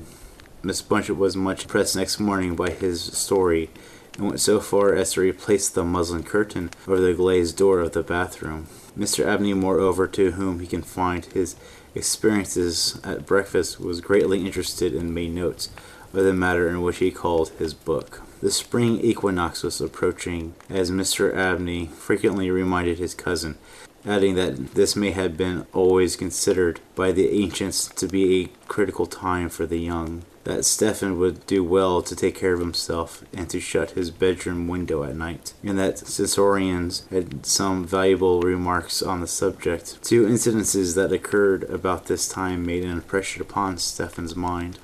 The first was after an unusually uneasy and oppressed night that he had passed, though he could not recall any particular dream he had had. The following evening, Miss Bunch was occupying herself in mending his nightgown. "Gracious me, Mr. Stephen," she broke forth, rather irritable. "How do you manage to tear your nightdress all to flinders this way? Look here, sir, what trouble do you give to poor servants that have to darn and mend after you?" There was indeed a most destructive and apparently wanton series of slits or scorings in the garment, which would undoubtedly require a skilful needle to make good. They were confined to the left side of the chest, long parallel slits, after 6 inches in length, some of them not quite piercing the texture of the linen. Stephen could only express his entire ignorance of their origin. He was sure they were not there the night before. "But," he said, "Miss Bunch, they're just the same as the scratches on the outside of my bedroom door. I am sure I've never had anything to do with them making them." Miss Bunch gazed at him open-mouthed, then snatched up her candle, departed hastily from the room, and was heard making her way upstairs. In a few minutes she came down. "Well," she said, "Master Stephens, it's a funny thing to me how them markings and scratches can come there. Too high up for any cat or dog I've made them, much less a rat. For all the world like a Chinaman's fingernails. as my uncle in the tea trade used to tell us, as of when we was girls together. I wouldn't say nothing to the master, not if I was you. Mr. Stephen, my dear, just turn the key of the door when you go to bed. I always do, Miss Bunch, as soon as I have said my prayers. Ah, that's a good child. Always say your prayers, and then no one can hurt you. Herewith Miss Bunch addressed herself to mending the injured nightgown, with intervals of meditation until bedtime. This was a Friday night in March 1812. On the following evening, the usual duet of Stephen and Miss Bunch was augmented. The sudden arrival of Mr. Parks, the butler, who, as a rule, kept himself rather to himself in his own pantry. He did not see that Stephen was there, moreover flustered and less of speech than was his wont. Master may get up with his own wine if he likes of an evening, was his first remark. Either I do it in the daytime or not at all, Miss Bunch. I don't know which it may be. Very like it's rats or the wind got into the cellars, but I'm not so young as I was, and I can't go through with it as I've done. Well, Mr. Parks, you know it's a surprising place for rats, is the hall. I'm not denying that, Miss Bunch, and to be sure, many a time I've heard the tale from the men of the shipyards about the rat that could speak. I never laid no confidence in that before, but tonight, if I dreamed myself to lay my ear to the floor of the further bin, I get pretty much heard what he was saying. Oh, there, Mr. Parks, I have no patience with your fancies. Rats talking in the wine cellar, indeed. Well, Miss Bunch, I've no wish to argue with you. All I say is, if you choose to go to the far bin and lay your ear to the door, you may prove your words this minute. What nonsense do you talk, Mr. Parks? Not fit for children to listen to. Why, you'll be frightened, Mr. Stephen. They're out of his wits. What, Mr. Stephen, said Parks, awakening to the conscientiousness. Mr. Stephen knows well enough when I'm playing a joke with you, Mrs. Bunch. In fact, Master Stephen knew much too well to suppose that Mr. Parks had in the first instance intended a joke. He was interested not altogether pleasantly in that situation, but all his questions were unsuccessfully in introducing the butler to give any more detailed account of experience in the wine cellar. In fact, Mr. Stephen knew much too well to suppose that Mr. Parks had, in the first instance, intended a joke. He was interested not altogether pleasantly in the situation, but all his questions were unsuccessful in introducing the butler to give any more detailed account of experience in the wine cellar. We have now arrived at March 24th, 1812. It was a day of curious experiences for Stephen, a windy, noisy day which filled the house and the gardens with a restless impression. As Stephen stood by the fence of the garden and looked out in the park, he felt as if an endless procession of unseen people were sweeping past him on the wind, borne on restlessness and aimlessness, vainly striving to stop themselves, to catch at something that might arrest their flight and bring them once again into contact with the living world of which they had formed a part. After luncheon that day, Mr. Abney said, "Stephen, my boy, do you think you could manage to come to me tonight as late as 11 o'clock in my study? I shall be busy until that time, and I wish to show you something connected with your future life, which it is most important that you should know. You're not to mention this matter to Miss Bunch nor anyone else in the house, and you'd better go to your room at the usual time." Here was a new excitement added to life. Stephen eagerly grasped at the opportunity of sitting up till 11 o'clock. He in at the library door on his way upstairs that evening and saw a brazier which he had often noticed in the corner of the room. Before the fire, an old silver-gilded cup stood on the table, filled with red wine, and some written sheets of paper lay near it. Mr. Abney was sprinkling some incense on the brazier from the silver box as Stephen passed, but did not seem to notice his step. The wind had fallen, and there was still a night and a full moon. At about 10 o'clock, Stephen was standing at the open window of his bedroom, looking out over the country. Still as the night was, the mysterious population of the distant moonlit wood was not yet lulled to rest.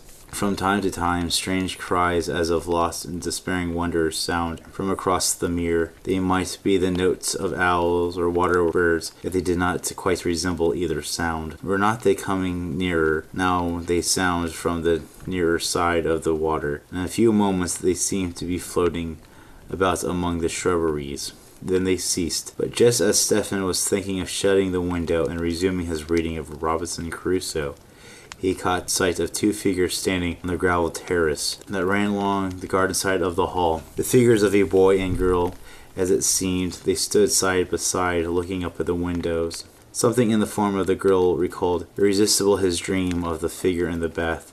The boy inspired him with more acute fear.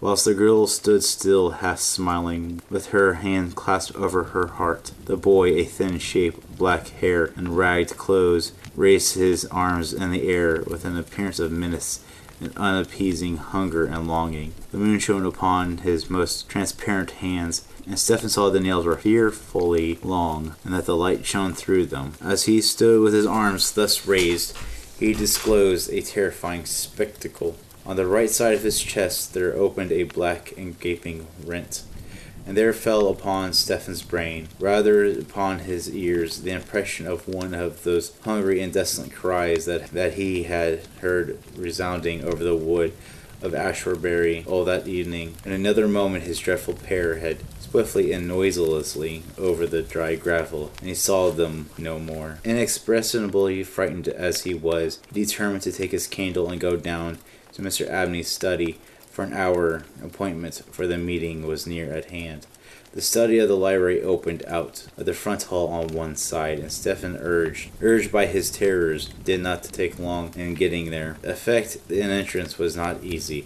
It was not locked, he felt sure, for the key was on the outside of the door as usual. His repeated knocks produced no answer. Mr. Abney was engaged. He was speaking. What? Why did he try to cry out? And why was the cry choked in his throat? Had he, too, seen the mysterious children? But now nothing was quiet, and the door yielded to Stephen's terrified and frantic pushing. On the table Mr. Abney studied. Certain papers were found which explained the situation to Stephen Elliott when he was of an age to understand them. The most important sentences were as follows. It was a belief very strongly and generally held by the ancients, of whose wisdom in these matters I have had such experience as induces me to place confidence in their assertions, that by enacting certain processes, which to us moderns have something of a barbaric complexion, a very remarkable enlightenment of the spiritual facilities in a man may be attained. That, for example, by absorbing the personalities of a certain number of his fellow creatures, an individual may gain a complete ascendance over those orders of spiritual beings, the elemental forces of our universe. An individual may gain a complete ascendancy of our universe. It is recorded of Simon Meigs that he was able to fly in air, become invisible, or to assume any form he pleased, the agency of the soul of a boy whom, to use of the libellous phrase employed by the author of the Clementine Recognitions, he had murdered. I found it set down, moreover, with considerable detail in the writings of Hermas Trismegistus. A similar happy results may be produced by the absorption of the hearts of not less than 3 human beings below the age of 21 years. To the testing of the truth of this recipe I have devoted the greater part of the last 20 years, selecting as the corpora valia of my experiment such persons as could conveniently be removed without causing a sensible gap in society. First step I effected by the removal of one Phoebe Stanley, a girl of gypsy extraction, March 24th, 1972. The second by the removal of a wandering Italian lad named Giovanni Poli on the night of March 23rd, 1805. The final victim, to employ a word repugnant in the highest degree of my feelings, must be my cousin Stephen Elliott. His day must be March 24th, 1812. The best means of effecting the required absorption is to remove the heart from the living subject, to reduce it to ashes, and to mingle them with a pint of some red wine, preferably port. The remains of the first 2 subjects, at last, it will be well to conceal. A disused bathroom or wine cellar will be found convenient for such a purpose. Some annoyance may be experienced from the psychic portion of the subjects, which popular language dignifies with the name of ghosts. But the man of philosophic temperament, to whom along the experiment is appropriate, will be prone to attach the feeble efforts of these beings to wreak their vengeance on him. I contempt with lively satisfaction the enlargement and emancipation existence with the experiment, if successful, will confer on me, not only placing me beyond the reach of human justice, so called, but eliminating to a great extent the prospect of death itself. Mr. Abney was found in his chair, his head thrown down, his face stamped with the expression of rage, fright, and mortal pain. In his left side was a terrible lacerated wound exposing his heart. There was no blood on his hands, and a long knife that lay on the table was perfectly clean. A savage wild cat may have inflicted the injuries. The window of the study was open, and it was the opinion of the coroner that Mr. Abbey had met his death by the agency of some wild creature. But Stephen Elliott's study of the papers I have quoted led him to a very different conclusion. Between the Lights by E.F. Benson. An unusual Gothic horror story written in 1912, set in the sunlight rather than the dark and taking place on the day before Christmas. A tale of looking back and the healing power of Christmas. A primary example of the British tradition of Christmas ghost stories. The day had been one unceasing fall of snow from sunrise until the gradual withdrawal of the vague white light outside indicating the sun had set. But as usual at this hospitable delightful house of Burrage Chandelier, where I often spent Christmas and was spending it now, there had been no lack of entertainment, and the hours had passed with a rapidity that had surprised us. A short billiard tournament that filled up the time between breakfast and lunch, with badminton and the morning papers for those who were temporarily not engaged, while afterwards the interval till tea time had been occupied by the majority of the party in a huge game of hide and seek all over the house, burying the billiard room, which was sanctuary for any who desired peace. But few had done that, and the enchantment of Christmas, I must suppose, had, like some spell, made children of us again, and it was with pleased terror and trembling misgivings that we had tiptoed up and down the dim passages, from any corner of which some wild screaming form might dart out on us. Then, wearied with exercise and motion, we had assembled again for tea in the hall, a room of shadows and panels, the divine mixture of peat and log, on which the light from the wide open fireplace flickered and grew bright again on the walls. Then, as was proper ghost stories, for the narration of which the electric light was put out, so that the listeners might conjecture anything they pleased to be lurking in the corners, succeeded, and we reviled with each other in blood, bones, skeletons, armor, and shrieks. I had just given my contribution and was reflecting with some complacency. Probably the worst was known when Everard, who had not yet administered to the horror of his guests, spoke. He was sitting opposite me in the full blaze of the fire, looking after the illness he had gone through during the autumn, still rather pale and delicate. All the same, he had been among the boldest and best in the exploration of dark places that afternoon, and the look on his face now rather startled me. "No, I do not mind the sorts of things," he said. "The paraphernalia of ghosts has rather become something rather hanky-eyed. When I hear of screams of skeletons, I feel I am on familiar ground and can at least hide my head under the bedclothes." "Ah, but the bedclothes were twitched away by my skeleton," said I in self-defense. "I know, but I do not mind that. Why, there are 7, 8 skeletons in this room now, covered with blood and skin and other horrors. No, the nightmares of one's childhood were the really frightening things, because they were vague. There was the true atmosphere of horror about them because one didn't know what one feared, and now if one could recapture that." Miss Chandelier got quickly out of her seat. "Oh, Everard," she said, Surely you don't wish to recapture it again. I should have thought once was enough. This was enchanting. A course of invitation asked me to proceed the real true ghost story firsthand, which was what seemed to be indicated was too precise a thing to lose. Everard laughed. No, dear, I don't want to recapture it again at all, he said to his wife. Then to us, but really, the nightmare perhaps, at which I was referring is of the vaguest and most unsatisfactory kind. It has no apparatus about it at all. You will probably all say that it was nothing, and wonder why I was frightened. But I was. It frightened me out of my wits, and I only just saw something without being able to swear what it was, and heard something which might have been a falling stone. Anyway, tell us about the falling stone, said I. There was a stir of movement about the circle around the fire, and the movement was not of purely physical order. It was as if the childish gaiety of the hours we had passed that day suddenly withdrawn. He had jested on certain subjects. We had played hide and seek with all the power of earnest that was in us. But now, so it seemed to me, there was going to be real hide and seek. Real terrors were going to lurk in the dark corners, or if not real terrors, terrors so convincing as to assume the garb of reality were going to pounce on us. And Miss Chandeliers exclaimed, as she sat down again, "Oh, Everard, when I excite you, tended in any case to excite us."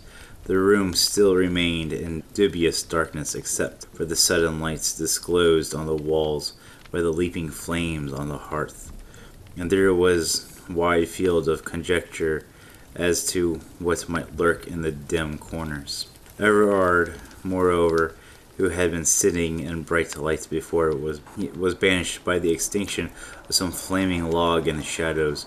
A voice alone spoke to us, as he sat back in his low chair, a voice rather slow but rather distinct. "Last year," he said, "on the 24th of December, we were down here, as usual, Amy and I, for Christmas. Several of you who are here now were here then, 3 or 4 of you at least. It was one of these, but like the others, kept silent for the identification, so it seemed to me was not asked for, and he went on again without pause. Those of you who were here then, he said, and are here now, will remember how very warm it was last year. You will remember, too, that we played croquet that day on the lawn.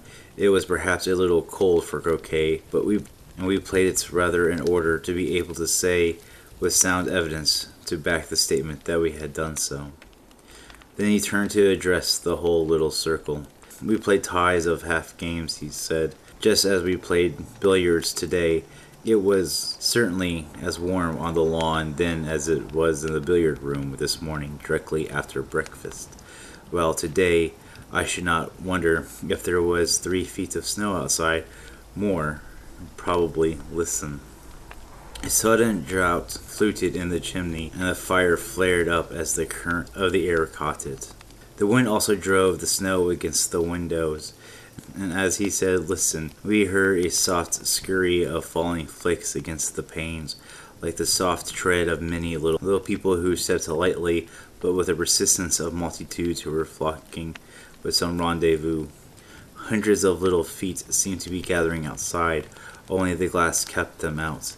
And of the 8 skeletons present, 4 or 5, anyhow, turned and looked at the windows. They were small paneled, with leaden bars. On the leaden bars, little heaps of snow had accumulated, but there's nothing else to be seen. "Yes, last Christmas was very warm and sunny," went on Everard. "We had no frost that autumn. The timorous dahlia was still in flower. I have always thought that it must have been mad." He paused a moment.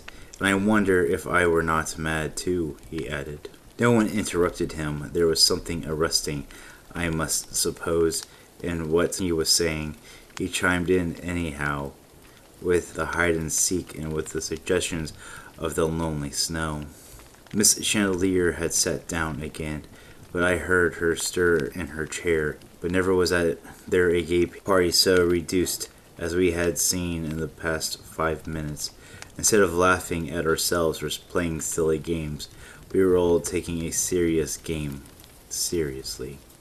Anyhow, I was sitting out, he said to me, while you and my wife played your half game of croquet, that it had struck me it was not as warm as I had supposed, because quite suddenly I shivered, and shivered I looked up, but I did not see you and her playing croquet at all. All I saw something which had no relation to you and her, at least I hoped not.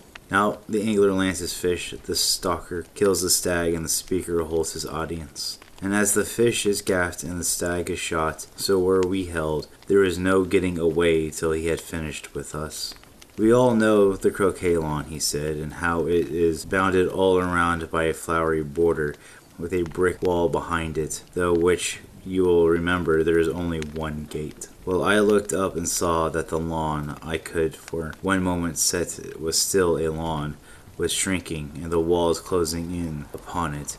As they closed in too, they grew higher, and some lights began to fade and be sucked from the sky, till it grew quite dark overhead, and only a glimmer of light came in through the gate.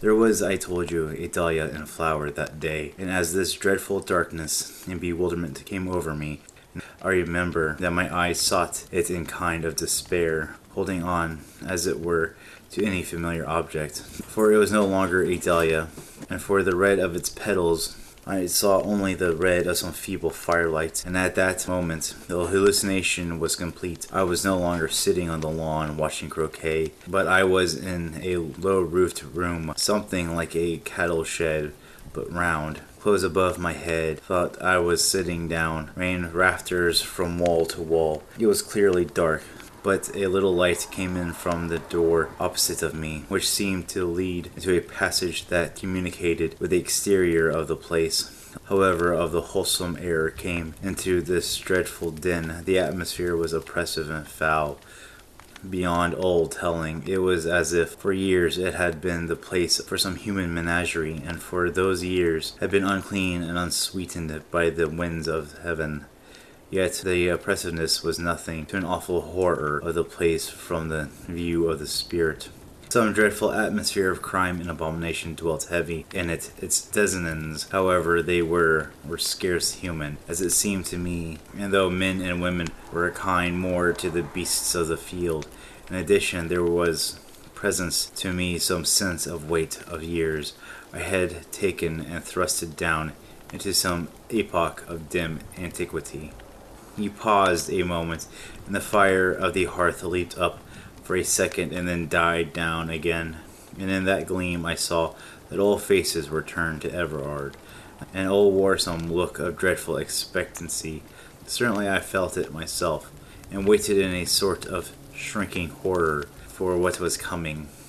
As I told you, he continued, where there had been that unseasonable dahlia, there now burned a dim firelight. My eyes were drawn there.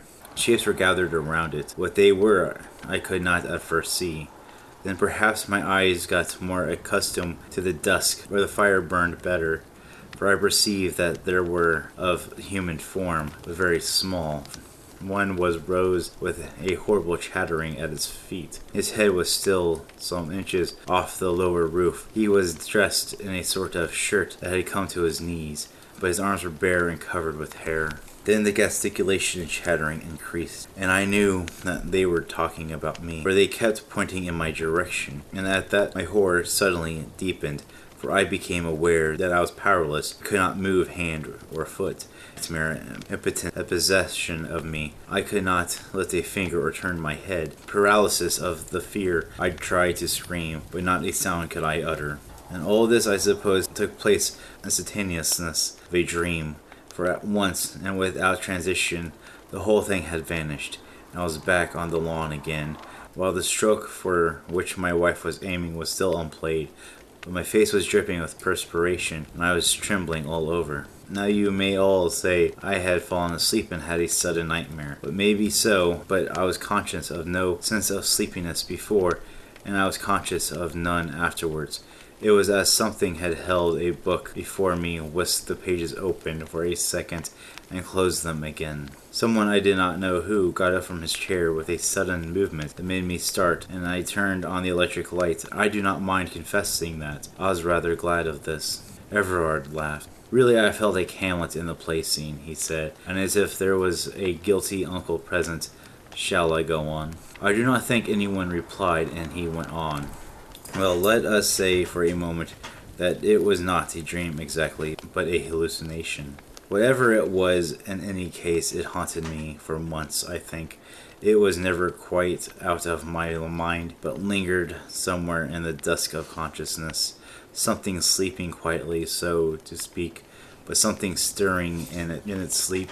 It was no good my telling myself that it was disquieting myself in vain, for it was as if something had actually entered into my very soul, as if some seed of horror had been planted there.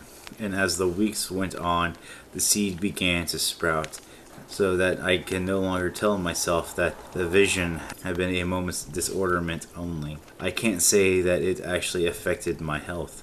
I do not, as far as I know, sleep or eat insufficiently, but morning after morning I used to wake, not gradually and through pleasant dozings into full consciousness, but with absolute suddenness, and find myself plunged into the abyss of despair.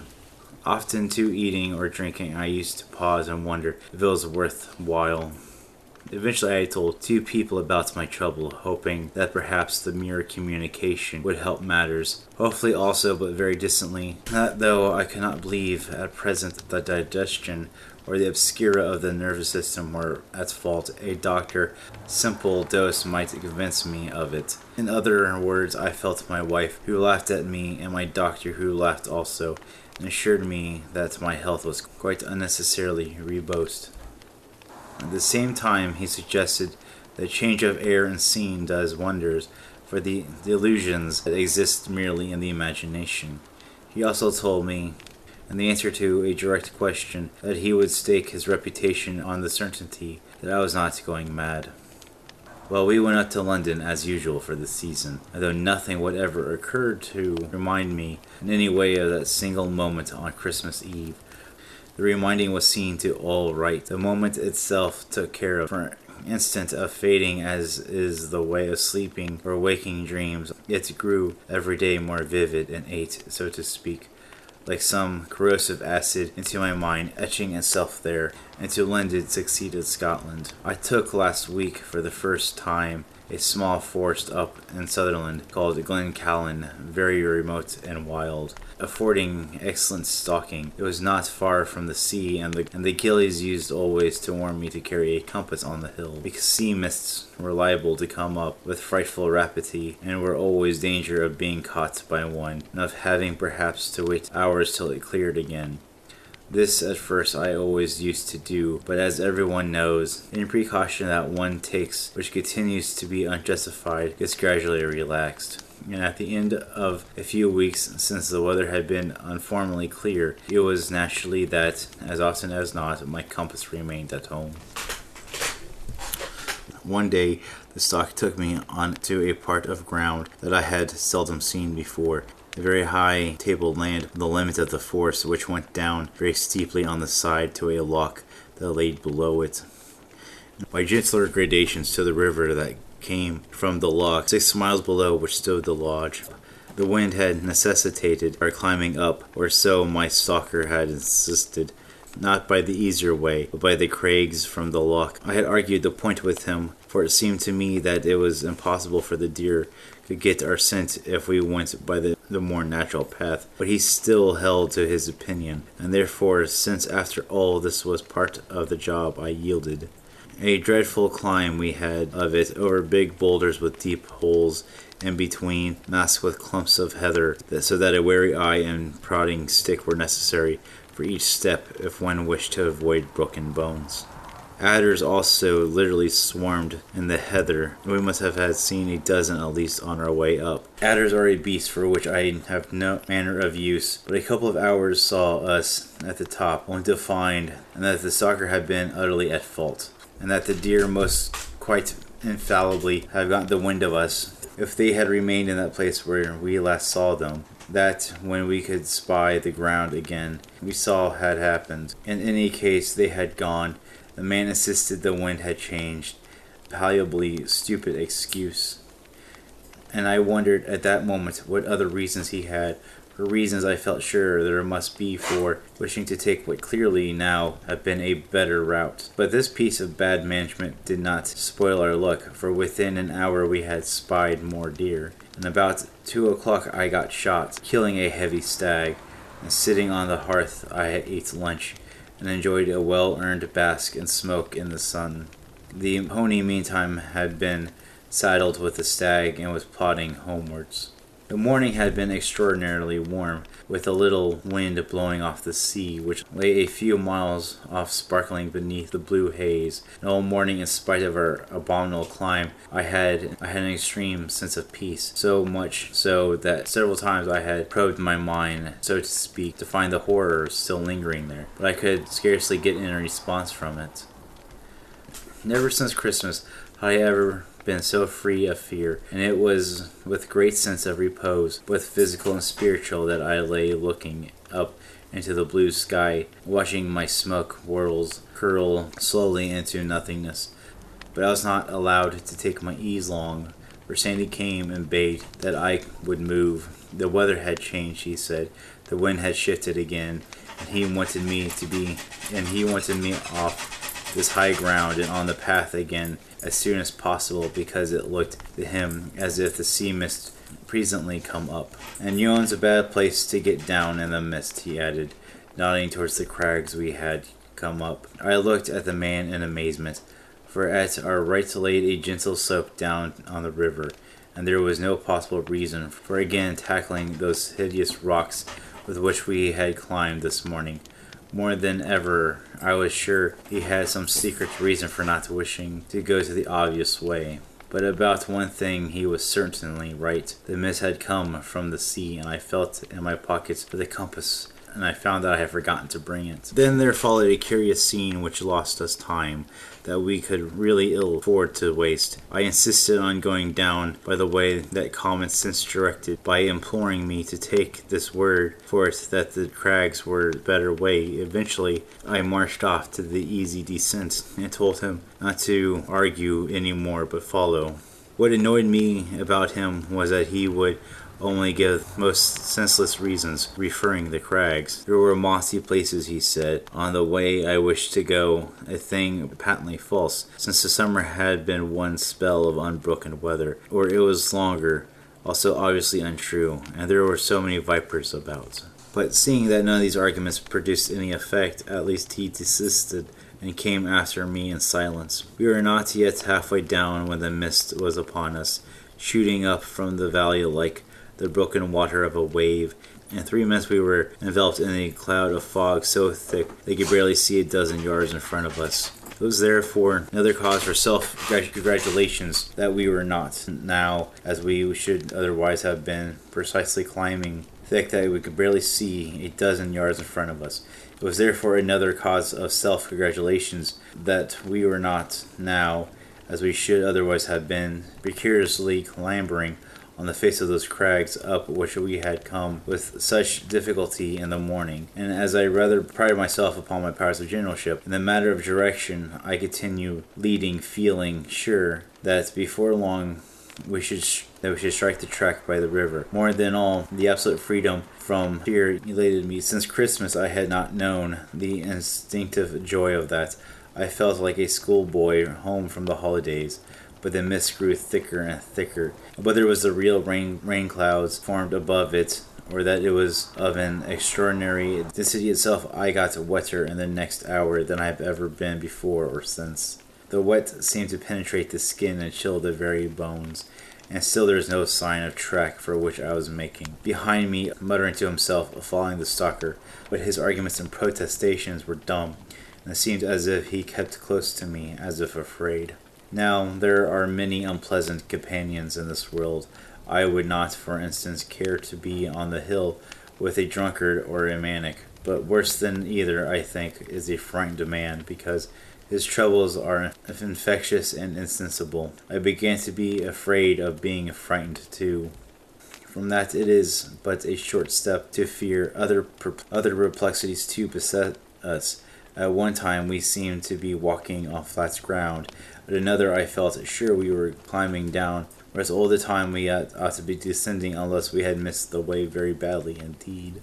Also, for the month was October, it was beginning to get dark, and it was with a sense of relief that I remembered that the full moon would rise soon after sunrise. But it had grown very much colder, and soon, instead of rain, we found we were walking through a steady fall of snow. Things were pretty bad, but then for the moment they seemed to mend. For far away to the left I suddenly heard the brawling of the river. It should, it is true, have been straight in front of me, and we were perhaps a mile out of our way, but this was better than the blind wandering of the last hour and turning to the left. I walked towards it, but before I had gone 100 yards, I heard a sudden choke cry behind me. I saw Sandy's form flying, as if in terror of pursuit, into the mist. I called to him, but got no reply, and heard only the spurned stones of running. What had frightened him I had no idea, but certainly with his disappearance, the infection of fear disappeared also. I went on, I had almost said with gaiety. On that moment, however, I saw a sudden well-defined blackness in front of me. Before I knew what I was doing, I was half stumbling, half walking up a very steep, grassy slope. During the last few minutes, the wind had got up.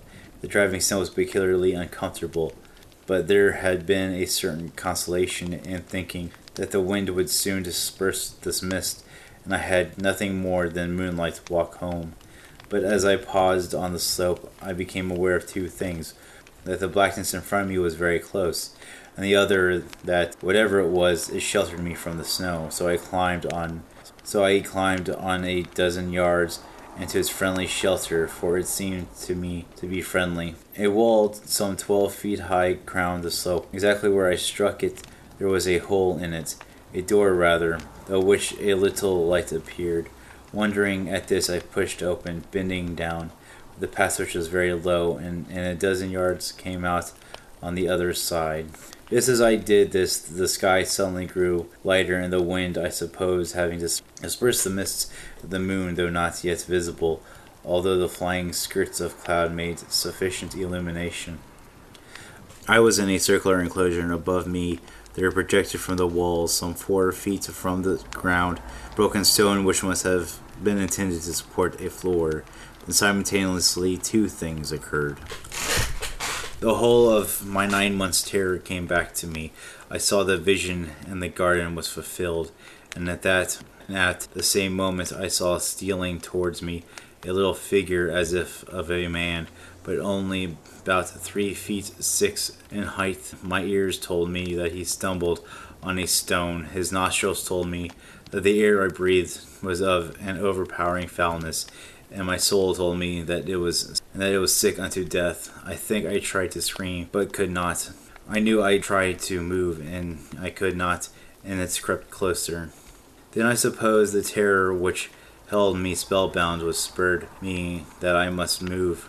For next moment I heard a cry break from my lips, and was stumbling through the passage. I made one leap of it down the grassy slope, and ran as I hoped never had to have run again. What direction I took I did not pause to consider, so long as I put distance between me and that place. Luck, however, favored me. Before long I stuck the track by the river, and an hour afterwards reached the lodge. Next day I developed a chill, and as you know, pneumonia laid me on my back for 6 weeks.